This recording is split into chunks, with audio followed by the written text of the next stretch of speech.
Hi అండి. నా పేరు శ్రీలక్ష్మి. నేను చాలా సంవత్సరాలు అయితుంది ఇక్కడ సాయిబాబా గుడి దగ్గరికి రావాల్సి రా వస్తున్నాను. అయితే ఫస్ట్ నాకు ఈ బాబా టెంపుల్ అంత తెలియదు.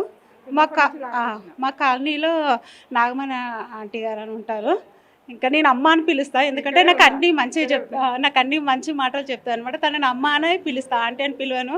ఆ అమ్మ ద్వారా నన్ను ఈ టెంపుల్‌కి తీసుకొచ్చింది. పల్లకి సేవ ఇవన్నీ చూపిచ్చింది, నేర్పించింది. అలాగే సాంగ్స్ కూడా పాడడం స్టార్ట్ చేసిన. ఆ సాంగ్స్ నుంచి ఇప్పుడు నేను కొన్ని ఈవెంట్స్ కూడా వెళ్ళాను. ఆ పొజిషన్‌కి వెళ్ళానంటే ఈ బాబా ద్వారానే.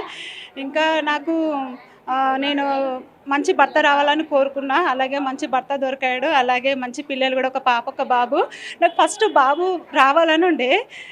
అంజయ్ సార్ ఊకే అంటుండే అనమాట. నాకు అయితే మంచిగా నాకు బాబు ఫస్ట్ నాకు ఆ హోప్ ఉండే అనమాట. బాబు రావాలి అట్లా. కానీ పాప పుట్టింది. పాప పుడితే అంజయ్ సార్ నేను మర్చిపోను. అంజయ్ సార్ నన్ను ఆఫీస్‌లోకి పిలిచి అన్నారు కదా! "అమ్మా నీకు మహాలక్ష్మి వచ్చింది. పాప పుట్టిందని బాధపడకు. నీది చిన్న వయసు నీకు ఇంకేం తెలియదు. నీకు పాప మంచిగా మహాలక్ష్మి వచ్చింది. నీకు నెక్స్ట్ బాబా వస్తాడు. బాబు వస్తాడు. బాబా వస్తాడు ఖచ్చితంగా" అని చెప్పిండు. అదే మాట నిజమైంది. నెక్స్ట్ నాకు బాబు వచ్చాడు. ఫస్ట్ పాప వచ్చినప్పుడు పాప పేరు బాబా పేరు కలిసేలాగా సాయి సహస్ర అని పెట్టాను.